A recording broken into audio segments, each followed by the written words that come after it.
প্রিয় শিক্ষার্থী বন্ধুরা, আমাদের ইউটিউব চ্যানেল ইঞ্জিনিয়ার্স হ্যাটের পক্ষ থেকে তোমাদের সবাইকে স্বাগতম। আমি আছি তোমাদের সাথে Farhin Hossain, BSc in civil engineering, duet Gazipur. আজকে আমাদের রৈখিক গতির পঞ্চম ক্লাস। আজকে আমাদের পড়ার টপিক হচ্ছে পড়ন্ত বস্তুর গতি।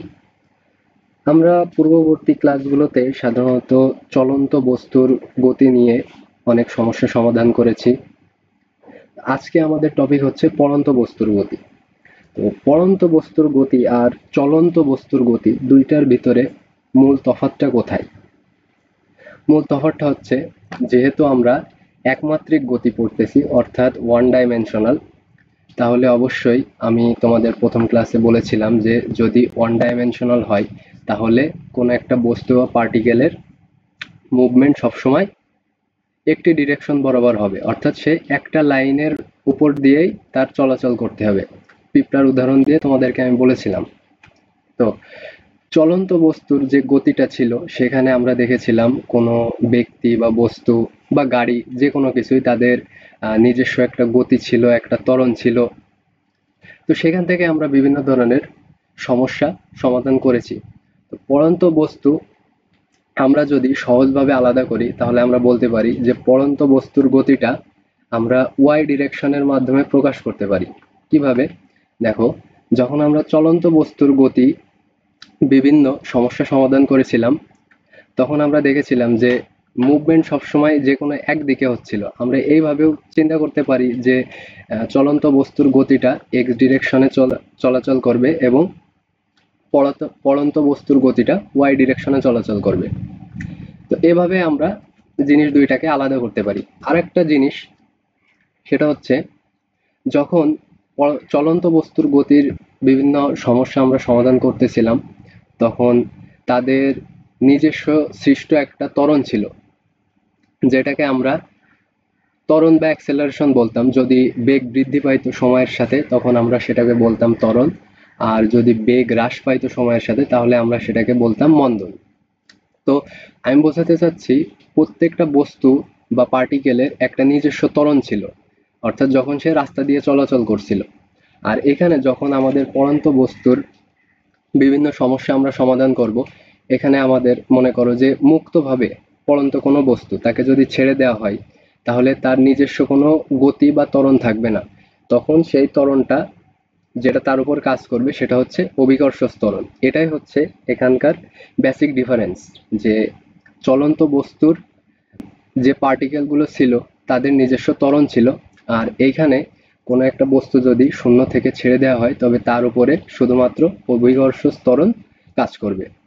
এটাই হচ্ছে এখানকার বেসিক ডিফারেন্স। সূত্র সমূহের ক্ষেত্রে আমরা যদি চিন্তা করি তাহলে চলন্ত বস্তুর সমস্যা সমাধানে আমরা যে সূত্রগুলো ব্যবহার করেছিলাম আমরা সেই সেম সূত্রগুলোই আমরা পড়ন্ত বস্তুর ক্ষেত্রেও ব্যবহার করতে পারি, যেহেতু এটা একমাত্রিক গতি। আমি তো প্রথমে বললাম যে চলন্ত বস্তু তুমি যদি চিন্তা করো যে সেটা এক্স ডিরেকশন বরাবর চলন্ত, সমস্ত সমস্যা যদি তুমি এক্স ডিরেকশন বরাবর চিন্তা করো এবং পড়ন্ত বস্তুর সমস্যা তুমি যদি ওয়াই ডিরেকশন বরাবর চিন্তা করো তাহলে সূত্রগুলো সেমই থাকবে। যেমন আমরা চলন্ত বস্তুর ক্ষেত্রে যে ইকুয়েশনগুলো ইউজ করছি, v equals to u plus a t, v square equals to u square plus two s, s equals to u t plus half g t square, s t h equals to u plus half a into two t minus one. পড়ন্ত বস্তুর ক্ষেত্রেও আমরা same সূত্রগুলোই ব্যবহার করব।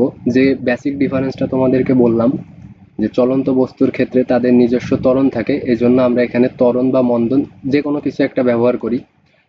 কিন্তু যখন পড়ন্ত বস্তুর ক্ষেত্রে আমরা বিবেচনা করব তখন তাদের নিজস্ব কোনো ত্বরণ থাকবে না, তাদের উপর শুধু অভিকর্ষ ত্বরণটাই কাজ করবে। অর্থাৎ যেখানে চলন্ত বস্তুর সমীকরণে আমাদের এ আমরা ব্যবহার করছি, পড়ন্ত বস্তুর সমীকরণে ওই এটাই হয়ে যাবে জি। এতটুকু মনে রাখলেই হবে। তো আমরা তাহলে এর জায়গায় জাস্ট জি গুলা ইনপুট করে দিই, তাহলে ভি ইকুয়ালস টু আমরা পাই u plus g t v square equals to u square plus 2g। এখানে আমরা অতিক্রান্ত দূরত্বকে চলন্ত বস্তুর ক্ষেত্রে অতিক্রান্ত দূরত্বকে আমরা এস দ্বারা প্রকাশ করতাম। এখানে যেহেতু আমরা ওয়াই ডিরেকশন বরাবর অর্থাৎ উচ্চতা, বিশেষ করে এখানে আমাদের যে ওয়াই ডিরেকশন বরাবর যে দূরত্বটা অতিক্রম করবে আমরা সেটাকে উচ্চতা বা হাইট দিয়ে প্রকাশ করব অর্থাৎ এইচ দ্বারা। তাহলে এখানে আমরা জাস্ট এস কে এইচ ধরবো এবং এ কে জি ধরে ইকুয়েশনগুলো আমরা ব্যবহার করতে পারি। তাহলে এখানে আসতেছে v square equals to u square plus 2g h, h t h equals to u plus half g root t minus 1, h equals to ut plus half g t square. তো এই ছিল আমাদের সূত্র বা ইকুয়েশনগুলো। এইখানে আমরা যে কোনো পড়ন্ত বস্তুর সমস্যার সমাধানের ক্ষেত্রে আমরা এই সূত্রগুলো ব্যবহার করতে পারবো। আমরা ইকুয়েশনগুলো কিভাবে ব্যবহার করব সেটা জানার জন্য তোমাদের সব থেকে যে সমস্যাটা হবে সেটা হচ্ছে প্লাস মাইনাস অর্থাৎ সাইনের যে প্রবলেমটা, এটা নিয়ে তোমরা অনেক সমস্যায় পড়তে পারো। কিন্তু সেটা কিভাবে সলভ করবা দেখো, যখন আমরা চলন্ত বস্তুর ম্যাথগুলা করে এসেছি, আমাদের মনে করো একটা গাড়ি, সে ইউ আদিবেগে এই দিকে চলতেছে, তার সরণ মনে করো এখান থেকে সে যাত্রা শুরু করে এই পর্যন্ত আসছে, অর্থাৎ সে এইখান থেকে এই পর্যন্ত এস দূরত্ব অতিক্রম করেছে। তার সরণ, এটা যদি এ পয়েন্ট হয় এটা বি পয়েন্ট হয়, তাহলে তার সরণ এ থেকে বি তে মনে করো যে এস তার সরণ, তার মানে তার সরণটা এই দিকে এ থেকে বি এর দিকে, এবং সে এই পয়েন্টে অর্থাৎ বি পয়েন্টে এসে গাড়ি থামালো। এখানে তার শেষ বেগ 0 হয়ে গেল। তো গাড়ি যখন থামাবে তখন ত্বরণটা কি কাজ করে, বেগের বিপরীত দিকে কাজ করে। তখন ত্বরণটা আমাদের এই দিকে কাজ করেছিল, এই জন্যই আমরা ত্বরণটাকে নেগেটিভ ধরেছিলাম। এখানে সাইনটা জাস্ট কিছুই না, আমাদের যে রাশিগুলো আছে আমাদের প্রথমে খেয়াল করতে হবে যে রাশিগুলা অর্থাৎ যে এই যে বেগ, তারপরে হচ্ছে সরণ, ত্বরণ, এইগুলা কোনটা কোন দিকে কাজ করতেছে। এটা বোঝার উপায় হচ্ছে আমাদের স্টার্টিং পয়েন্ট থেকে এন্ড পয়েন্ট অর্থাৎ যাত্রা শুরু থেকে শেষ পর্যন্ত সে কোন দিকে যাচ্ছে, এটা দেখে আমরা এই রাশিগুলোর দিক নির্ধারণ করতে পারি। তো এখানে ইউ, এস, ভি সবকিছুই ডান দিকে, এজন্য আমরা ডান দিকের সবকিছুকে পজিটিভ বিবেচনা করেছিলাম। কিন্তু ত্বরণ কোন দিকে কাজ করতেছে, অবশ্যই গতির বিপরীত দিকে মানে বাম দিকে। এজন্যই ত্বরণের সাইনটা আমরা যখন সমীকরণে বসাতাম তখন এইভাবে বসাতাম যে v equals to u minus g t. দেখো এখানে যেহেতু আমরা ডান দিকে সবকিছু পজিটিভ ধরেছি, এজন্য এখানে ভি পজিটিভ ছিল, ইউ পজিটিভ ছিল, এবং জিটা সরি এখানে জি না, এটা এ হবে এই সমীকরণের ক্ষেত্রে। তো এটা ছিল বাম দিকে, এজন্যই আমরা এই এর আগে জাস্ট মাইনাস বসাই দিছি, এজন্য এই প্লাসে মাইনাসে মাইনাস হয়ে গেছে এই চিহ্নটা। তো আমরা যদি এখন পড়ন্ত বস্তুর ক্ষেত্রে একটা প্রবলেম তোমাদেরকে দেখাই। মনে করো এটা একটা বিল্ডিং, এই বিল্ডিং থেকে একটা বল, সেটাকে ইউ আদি বেগে উপরের দিকে একদম উলম্বভাবে ছোড়া হলো। ছোড়া হলে কি ঘটনা ঘটবে, বলটা একটা নির্দিষ্ট উচ্চতায় যাবে, উচ্চতায় গিয়ে এখানে তার বেগ শূন্য হয়ে যাবে এবং সে আবার ওই ডিরেকশন থেকেই নিচের দিকে উলম্বভাবে পড়া শুরু করবে। তো এখানে বলটার আদিবেগ দেখো কোন দিকে, উপরের দিকে। বলটা শেষ বেগ কোন দিকে দেখো তো, নিচের দিকে। আর আমাদের যে অভিকর্ষ ত্বরণ জি, সেটা সবসময় নিচের দিকে কাজ করে, এটা আমরা জানি সবাই। আর বস্তুর সরণটা অর্থাৎ মুভমেন্টটা কোথায় কোন দিকে কাজ করতেছে সেটা বোঝার জন্য আমি তোমাদেরকে প্রথমে বলেছিলাম আদি অবস্থান থেকে শেষ অবস্থান কোথায় সেটা আমাদের দেখতে হবে। তো আমরা দেখতে পাচ্ছি যে আদি অবস্থান এইখানে, এ পয়েন্ট মনে করো এটা, আর শেষ অবস্থান এইখানে অর্থাৎ বি পয়েন্টে। তো সরণটা কোন দিকে হচ্ছে মূলত দেখো তো, এ থেকে বি এর দিকে, অর্থাৎ সরণটা নিচের দিকে কাজ করতেছে, সরণটা নিচের দিকে কাজ করতে এইচটা। তো আমরা এবার সূত্রগুলো কিভাবে ইনপুট করব দেখো, যে আমরা সাইনটা পরে বসাবো, আগে আমরা ফরম্যাটগুলো লিখে নিই যে v equals to u g t s equals h equals to ut half gt square, v square equals to u square 2gh, sth equals to u half g 2t minus 1। তো সূত্র আমাদের এখানে যে প্রবলেমটা আছে, আমি তোমাদেরকে যে উদাহরণটা দিয়েছি, যে কোনো একটা বিল্ডিং এর ছাদ থেকে যদি একটা বলকে উপরের দিকে নিক্ষেপ করা হয়, তো নিক্ষেপ করা হইলে কি ঘটনা ঘটবে, যে বলটা একটা নির্দিষ্ট উচ্চতায় যাবে, যাওয়ার পরে আবারও সেটা নিচের দিকে উল্লম্বভাবে ফিরে আসবে।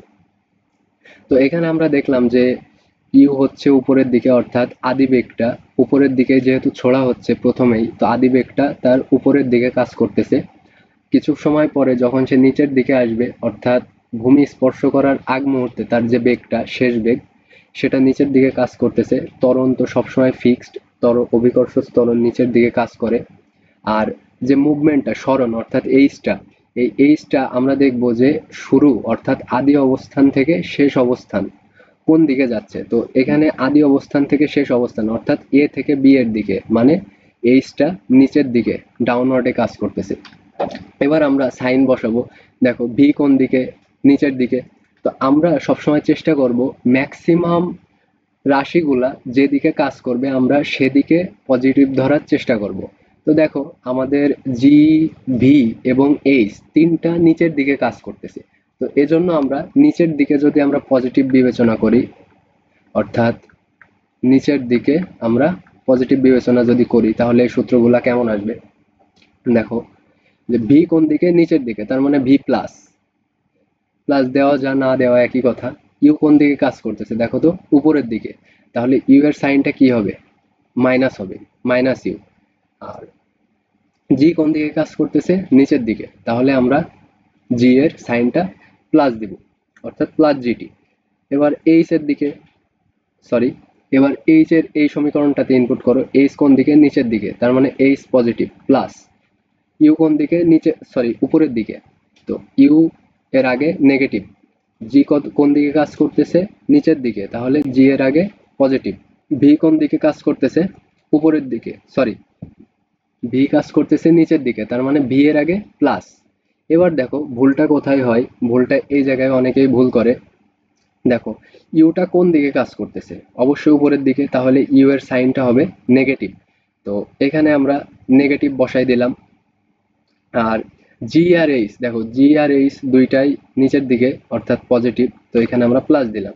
তো এইভাবে যদি আমরা করি তাহলে আমাদের ভুল হয়ে যাবে। এখানে ইউ এর স্কোয়ার বলতে বোঝাচ্ছে ইউ এর সাইন সহ এখানে স্কোয়ার, তার মানে মাইনাস ইউ কে যদি তোমরা স্কোয়ার করো তাহলে সেটা কি হবে, অবশ্যই পজিটিভ ইউ স্কোয়ার হয়ে যাবে। তো এই সূত্রটা তখন কিভাবে আসবে, এই সূত্রটা এরকম আসবে যে v square equals to u square plus 2gh। আশা করি তোমরা বুঝতে পেরেছো, এইখানটাতে অধিকাংশ ভুল হয়। তো এই ভুলগুলো যাতে না হয় সেজন্য তোমরা খেয়াল রাখবা। এবার দেখো এখানে এস না এইচ হবে।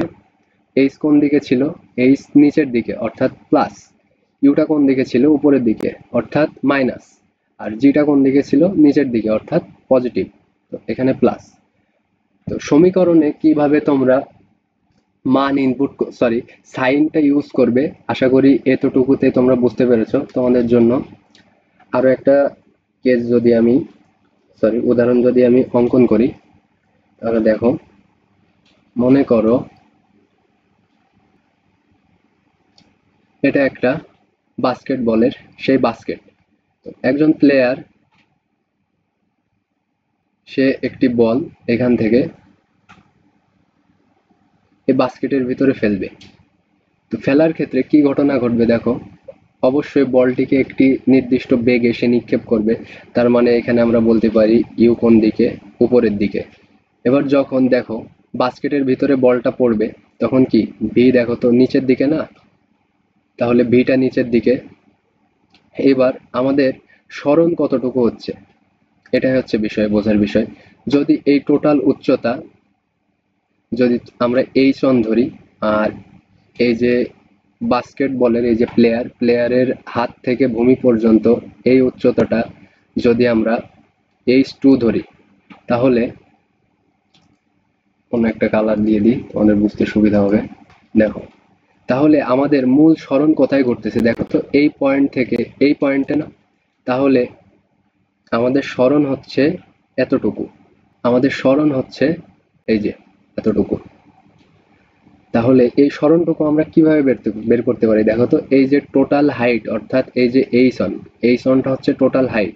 টোটাল হাইট থেকে এই যে প্লেয়ারের হাত থেকে ভূমি পর্যন্ত যে হাইটটা h2, এই দুইটার বিয়োগ ফলে কি আমাদের h সমান সমান আমরা কি বলতে পারি, h1 মাইনাস h2।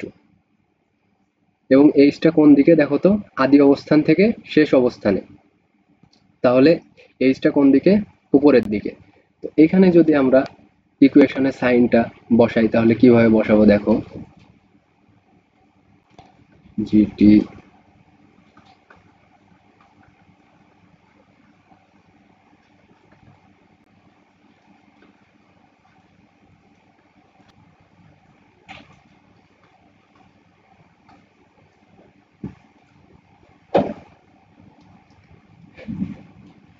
তো আমরা কোন দিকটাকে, উপরের দিকটাকে পজিটিভ ধরবো নাকি নেগেটিভ দিকটাকে পজিটিভ ধরবো, এটা নির্ভর করবে আমাদের আমি প্রথমে বলেছিলাম যে বেশি সংখ্যক রাশি যেদিকে ক্রিয়া করবে অর্থাৎ কাজ করবে আমরা সেই দিকটাকে পজিটিভ ধরবো। তো এখানে জি কাজ করবে নিচের দিকে, তাহলে জি আর ভি হচ্ছে নিচের দিকে কাজ করতেছে, আর ইউ আর এইচটা কোন দিকে কাজ করতেছে, উপরের দিকে কাজ করতেছে।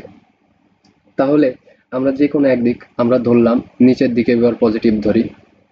আমরা যদি নিচের দিকে পজিটিভ ধরি তাহলে কি হচ্ছে দেখো, ভিটা কোন দিকে, নিচের দিকে, তার মানে ভি পজিটিভ। ইউটা কোন দিকে, উপরের দিকে, তার মানে ইউটা নেগেটিভ। জিটা কোন দিকে, জিটা অবশ্যই নিচের দিকে, জিটা পজিটিভ। এবার আসলে এই সমীকরণে h equals to u t half g t square. এইচটা কোন দিকে ছিল দেখো তো, উপরের দিকে, তার মানে এইচ নেগেটিভ। ইউটা কোন দিকে ছিল, উপরের দিকে, মানে ইউ নেগেটিভ। আর জিটা ছিল নিচের দিকে, তার মানে জি পজিটিভ। এবার ভি স্কোয়ারের এই ইকুয়েশনটাতে দেখো, ভি কোন দিকে ছিল, নিচের দিকে, তার মানে ভি পজিটিভ। ইউ ছিল উপরের দিকে, তার মানে এখানে মাইনাস ইউ তার স্কোয়ার। আর এখানে দেখো, এখানেও আর একটা ভুল করার সম্ভাবনা থাকে। কিভাবে দেখো, এইচটা কোন দিকে, এইচটা হচ্ছে উপরের দিকে আর জিটা হচ্ছে নিচের দিকে, তাহলে এইচ এর সাইন হচ্ছে মাইনাস আর জি এর সাইন হচ্ছে প্লাস। তো প্লাস আর মাইনাস দুইটা গুণ অবস্থায় যদি থাকে তো প্লাসে মাইনাসে এটা গুণ করলে গুণফল এখানে আসবে মাইনাস। তার মানে জিনিসটা এইভাবে যে টু ইন্টু জি এইচ, তো জি পজিটিভ আর এইচটা হচ্ছে মাইনাস, তাহলে এই প্লাস আর এই মাইনাস গুণ করলে এখানে এই মাইনাসটাই আসবে। এবার দেখো এই সমীকরণটাতে এইচটা কোন দিকে, উপরের দিকে, তার মানে নেগেটিভ। ইউটা কোন দিকে, উপরের দিকে, মানে নেগেটিভ। আর জিটা নিচের দিকে, তার মানে জি পজিটিভ। তো আশা করি তোমরা সাইনটা ঠিকঠাক মতো ইউজ করতে পারলে তোমাদের ম্যাথ করতে কোনো প্রবলেম হবে না। পরন্তু বস্তুর গতির ক্ষেত্রে আমি তোমাদের এখানে সাইনটা কিভাবে ইউজ করবা তার জন্য দুইটা উদাহরণ দিয়ে তোমাদেরকে আমি দেখিয়েছি। তো এই দুইটা মূলত প্রবলেম হয়, এজন্য এই দুইটাই তোমাদেরকে দেখালাম। আরো যে কোনো প্রবলেম থাকতে পারে, যে কোনো কেস থাকতে পারে, তো সেক্ষেত্রে তোমরা চিত্রটা ঠিকঠাক আঁকবে এবং কোনটা কোন ডিরেকশনে কাজ করতেছে সেটা আগে ডিফাইন করতে হবে। সেটা ডিফাইন করার পরে আমরা সমীকরণ দিয়ে ম্যাথটা সলভ করতে পারবো। আশা করা যায় এখানে কারোর সমস্যা হবে না যদি এই সাইন ইউজ করার যে ব্যাপারটা এটা বুঝতে পারো। তো আজকের ক্লাস এ পর্যন্তই। ধন্যবাদ সবাইকে।